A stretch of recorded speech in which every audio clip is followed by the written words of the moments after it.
الحمد لله وحده والصلاة والسلام على من لا نبي بعده. أعوذ بالله من الشيطان الرجيم. قل أفغير الله تأمروني أعبد أيها الجاهلون ولقد أوحي إليك وإلى الذين من قبلك لئن أشركت ليحبطن عملك ولتكونن من الخاسرين بل الله فاعبد وكن من الشاكرين.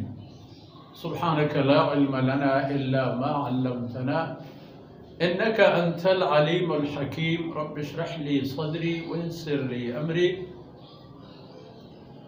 واحلل عقدة من لساني يفقه قولي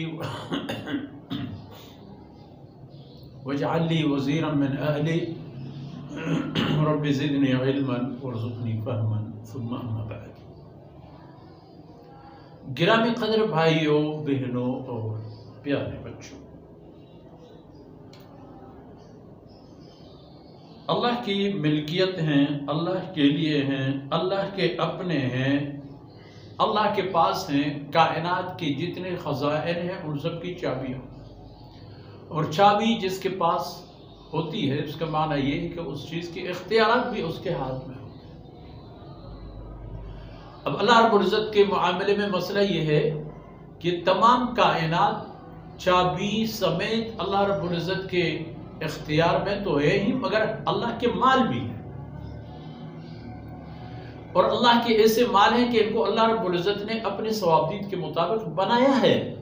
یہ سونا، یہ چاندی، یہ کائنات، یہ زمین، آسمان، خلا، فضا، معادن، ذخائر اللہ نے خود بنائے ہیں اپنی پسند سے. سونا کس طرح ہونا چاہیے، چاندی کس طرح ہونا چاہیے، تانبا کس طرح ہونا چاہیے.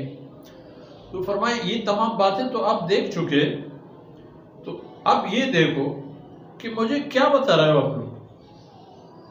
یہ تمام کائنات کے خالق و مالک و مدبر اللہ کی ذات ہو، اور آپ لوگ آ کر مجھے کہہ دو کہ اللہ کے علاوہ کسی اور کی بندگی کرو. افغیر اللہ تأمرونی،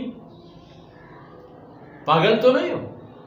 اللہ کے علاوہ کسی اور کی بندگی کے لیے مجھے کہا کرتے ہو کہ میں ان کی عبادت کروں. کیا عبادت کروں گا میں کسی اور کی؟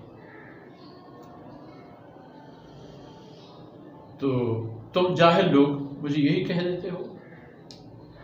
حقیقت کیا ہے اس معاملے میں؟ بندگی سے متعلق آپ لوگوں کی سوچ تو یہی رہی، مگر حقیقت یہ ہے کہ وَلَقَدْ أُوحِيَ إِلَيْكَ وَإِلَى الَّذِينَ مِن قَبْلِكَ، جناب رسول اللہ صلی اللہ علیہ وسلم آپ پر اور آپ سے پہلے جتنے حضرات انبیاء علیہم السلام دنیا میں تشریف آور ہو چکے ہیں اور اپنی ذمہ داریاں نبھا کے اللہ کے رحمتوں کے ہاں منتقل ہو چکے ہیں، ان سب کی طرف وحی کیا گیا ہے یہ ایک بات کہ لَإِنْ أَشْرَكْتَ لَيَحْبَطَنَّ عَمَلُكَ، اگر تم نے شرک کیا، اللہ کے ساتھ کسی اور کو بندگی کے مقام دی، تو تمہارے تمام اعمال، تمام کیے درے ناکارہ ہو جاتے ہیں.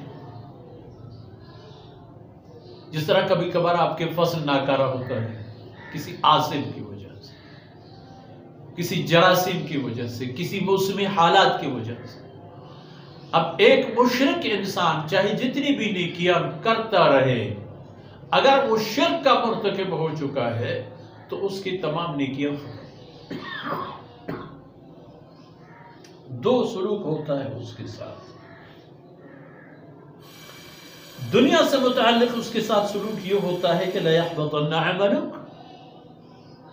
اور آخرت سے متعلق اس کا یہ حال ہوگا کہ وَلَتَكُونَنَّ مِنَ الْخَاسِرِينَ. یقین کرو، مطمئن رہو کہ اس صورت میں وہ انسان جو مشرک ہوتا ہے وہ آخرت میں سب سے بڑے خسارہ اور نقصان اٹھانے والوں میں ہوتا ہے. یہ آپ صلی اللہ علیہ وسلم سے فرمائے کہ اگر شرک کا عمل انجام دیا، اگر شرک کے لت میں پڑ گئے تو دنیا میں تمام کیے درے ختم اور ناکارہ ہو جاتے ہیں، اور آخرت میں آپ کا سب سے بڑا خسارہ ہوگا، اور وہ خسارہ جس کا کوئی آدمی، کوئی مخلوق کسی طرح کی جبران بھی نہیں کر سکے. تو پھر کیا کرنا چاہیے؟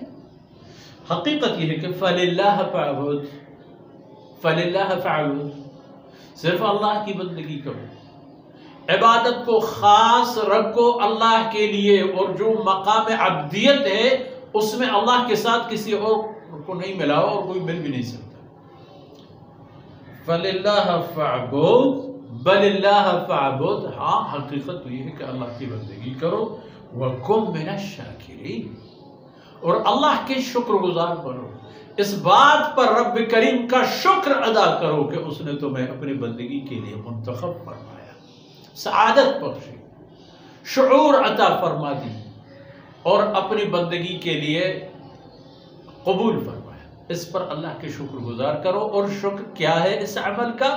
لگے رہنا اللہ کی بندگی میں اخلاص اور تقوی کے ساتھ۔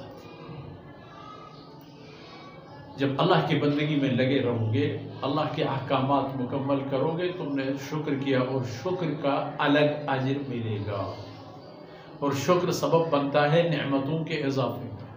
دنیا میں بھی اللہ رب العزت کی نعمتیں بڑھیں گی، اور آخرت میں بھی بڑھیں گی، اور ان معروضات کے ساتھ ہی آج کی باتیں ختم پذیر ہوتی ہیں۔ وصلی اللہ علی نبینا محمد وعلی آلہ وصحبہ۔